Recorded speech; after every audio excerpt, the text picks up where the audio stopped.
Hey there, Tracy here. I'm going to show you how to put your squares together for the Esther's poncho. At this point, you should already have all your squares made. You're going to use this video in conjunction with the written pattern. So if you still need to purchase the written pattern, you can find that Etsy, Ravelry, Shopify, or my website, tlcrochet.com. And I'm just going to dive right in. This is going to be a small little poncho for the video purposes. And I'm not going to have my seam running across the shoulder. It's actually going to be a folded shoulder, and we'll discuss that more later in the video. But when I refer to horizontal lines, it's the rows you're going to join together first. So these are what I consider horizontals. This is what I'm referring to as the verticals, even though you're not going to crochet them vertically. You'll flip it, turn it, snap it, pop it, whatever, to get your other rows joined, and they're also going to be worked from the back. So starting with your first row of squares, you're going to join in the chain 3 space at the corner, and you're going to chain 4. Then you'll slip stitch to the next chain space and chain 4. Slip stitch to the next chain space and chain 4.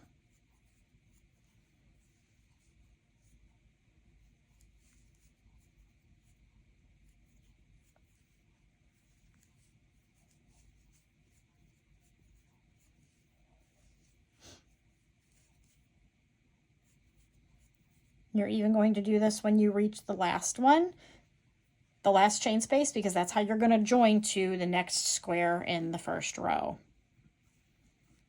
Just join, and you will just continue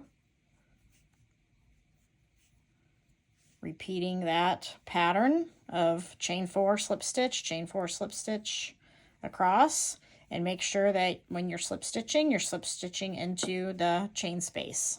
Okay, now I've reached the end of the first row of squares, and when I got to this last chain space and slip stitched, it's just a chain 2, okay? You are then going to need to turn your work so that you can work right to left. Bring this next row of squares down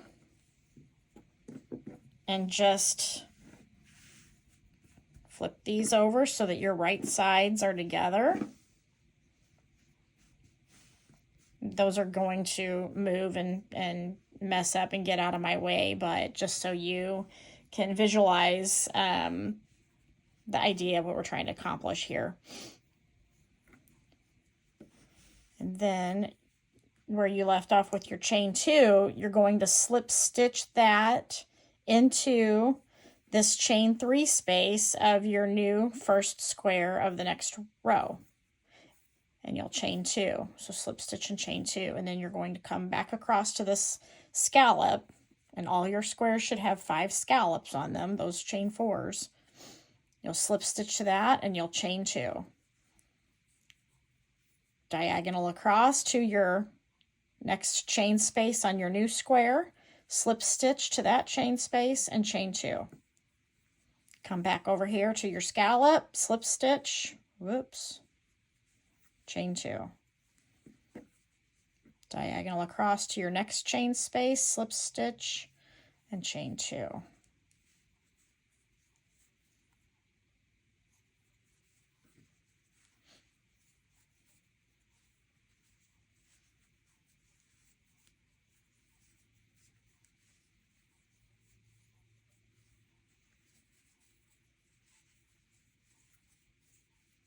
Now, after you slip stitch to this last chain space and chain 2, you're going to come over here and slip stitch, just go under that chain 4 and slip stitch and then chain 2.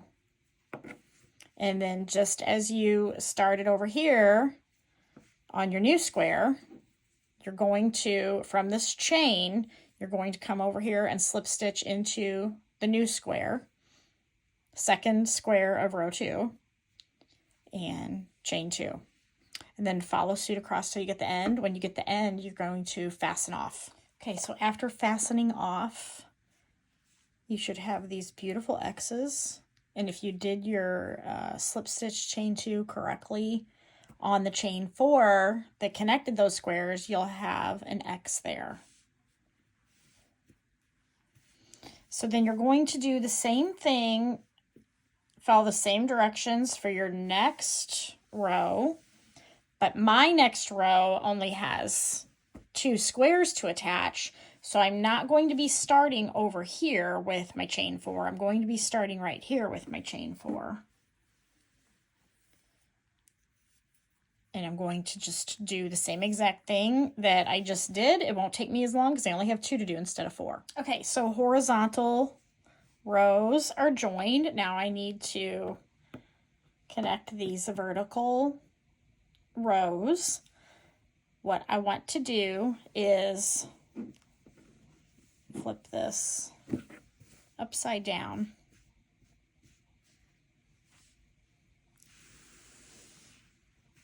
Turn it so I can work right to left. I'm going to do the same, follow the same directions. It's the same concept, just worked from the back.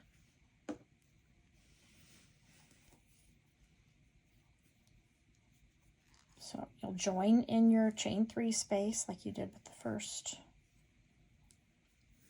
row. Chain 4.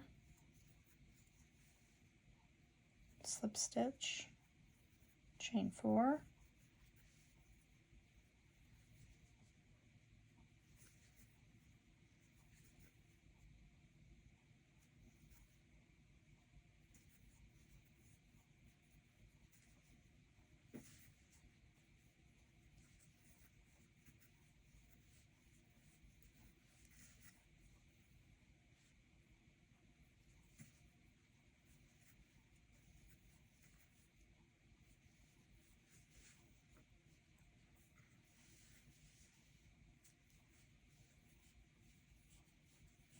And you still chain 4 after that last one, and you'll still come across to this next square. It's just like the way you did the front, while you're doing it from the back. That way this chain 4 is laying behind this X, so when you come back to work across, then this X will lay right underneath this one, and it will look nice and clean. So I'm going to continue doing this to the end of the row, and then I will meet you back up to stitch this row to this row of squares. Okay, so I've got that first row of scallops made. There's 5 scallops on each square, and then I've got my chain 4 that connects the squares. So now I need to be able to work right to left again. So what I'm going to do, get my yarn out of the way.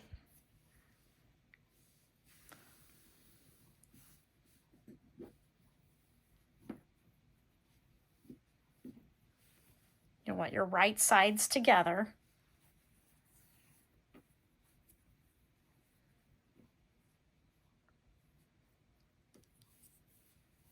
And you can come over and join.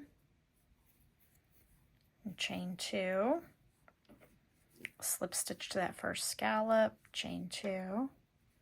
Slip stitch to the chain space on the opposite square, chain 2.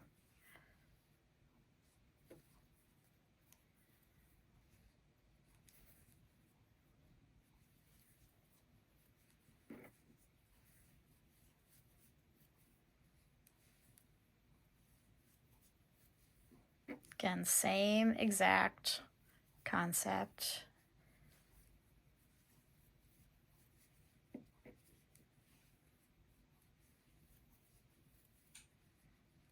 Now after you chain 2 in this chain space, you're going to grab that chain 4, so it should be laying on top. I learned from the first one that I made, I had the chain 4 under here and I had to dig down to get it. So this way it's right here on top. You'll slip stitch and chain 2. And remember, you always come across to the new square that doesn't have the scallops on it yet. So then slip stitch into that chain 3 and chain 2, and then go grab your first scallop on your opposite square and slip stitch to that and chain 2. come over diagonally to your chain space, slip stitch and chain 2, and just follow suit until you get to the end of the row of squares, and you will fasten off. Okay, so that row of squares is now stitched together vertically. Here's the horizontal rows. This is how your X should look. You should have one right on top of the other. When you spread it out, it kind of makes a little asterisk shape. Just nice and clean. So go ahead and finish your other vertical rows on your front or back, whichever one you're working on. Bring out your next set of squares. Repeat the process, and then I will meet you back to stitch the 2 pieces, the front and the back. Okay, now that I have the squares of the front panel joined together, the squares of the back panel joined together, it's time to stitch the front to the back at the shoulder seams.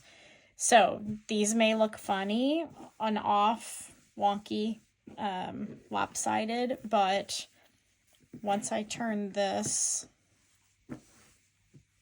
and put my right sides together,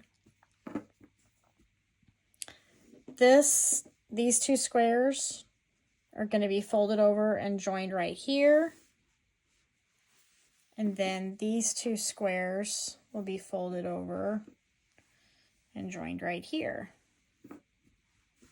This just makes for a smaller poncho, and the V around the neck is not quite so deep. So I'm going to grab my yarn, and I'm going to do follow the same process. I'm going to chain 4 and slip stitch to the chain space across here, and then I will match these up, right sides together, and stitch to that. So once I get that finished, then I will meet back up with you. Okay, my front panel is stitched to my back panel, so now I need to stitch a border and then stitch a neckline.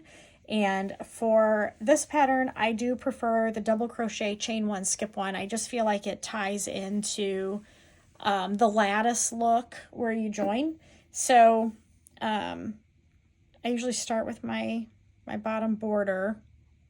And I've only been doing 1 round of border. You can certainly do as many rounds as you want. I've been doing anywhere from 1 to 3 rounds in the neckline. So of course you'll want to decrease your neckline, but you're going to want to increase your the peak on your bottom edge border.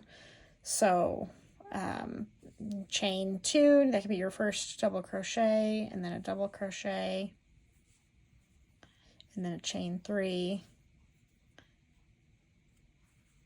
and then 2 double crochets. And that will give it a nice point that you're eventually maybe going to put fringe in. And then chain 1, and your skip 1, you're going to stitch into the chain spaces. So not really a lot of thinking or counting once you get going, because you can just double crochet, chain 1, and then double crochet into the next chain space.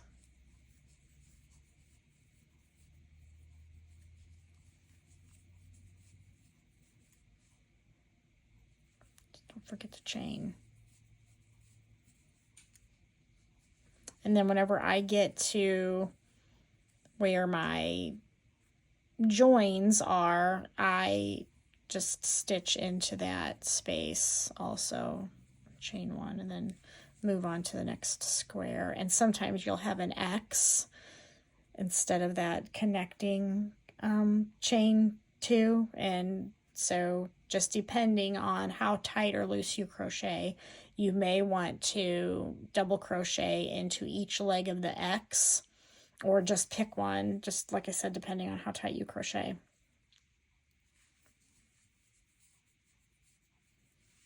I'm going to do that all the way around. I'll meet you back here, and then I'll show you what I do for the neckline. Okay, so bottom border is complete.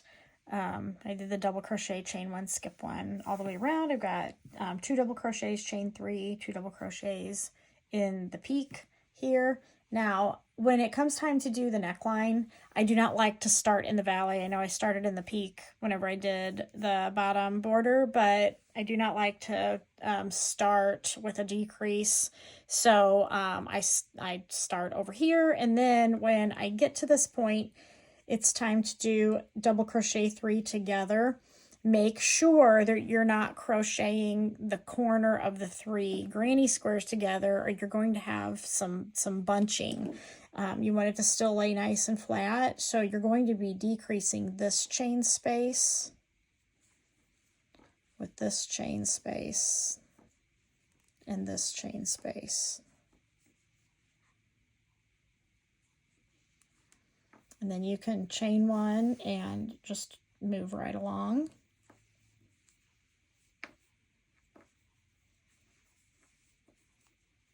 And it looks really nice whenever it's done. If you do another round, just decrease these 2. So I will meet you back and show you what it looks like after I finish my neckline. Okay, I have the bottom border finished. I have the neckline finished. So now I'm going to add the fringe around the bottom, and I just place my strands in these chain spaces around the bottom edge. You can do 2, 3, 5, 10 strands, whatever you prefer for your fringe. 3 is my favorite number when it comes to fringe. And I usually just cut a bunch of pieces about a foot long, maybe a little bit longer. And I always go up from the bottom.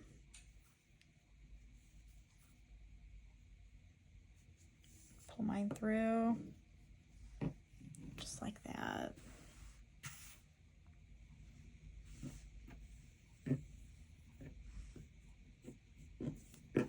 One.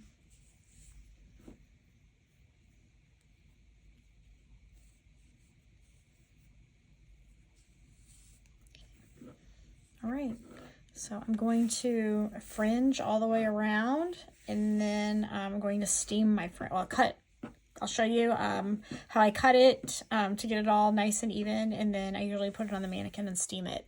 So I'll meet you back after I get fringe all the way around my poncho. Okay, so I have attached all of my fringe, and now I'm going to cut it even before I steam it. I love using this rotary cutter with the mat, rotary cutting mat. This allows me to cut a lot of fringe at one time and get it all the same length. It just makes a nice clean cut.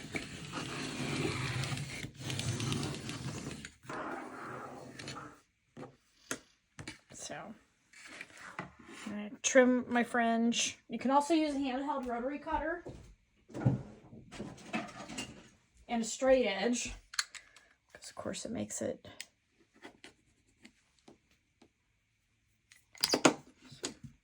So I'm going to finish cutting the rest of the fringe, and then I will be back to steam it. All right, if you have a steamer, I highly recommend grabbing it and steaming the fringe. I already steamed some of this, but I just want to show you how I usually steam fringe tassels. I'll run my shark steamer down it and then just grab it and pull on it a little bit, and it helps straighten it out while it's damp. All finished.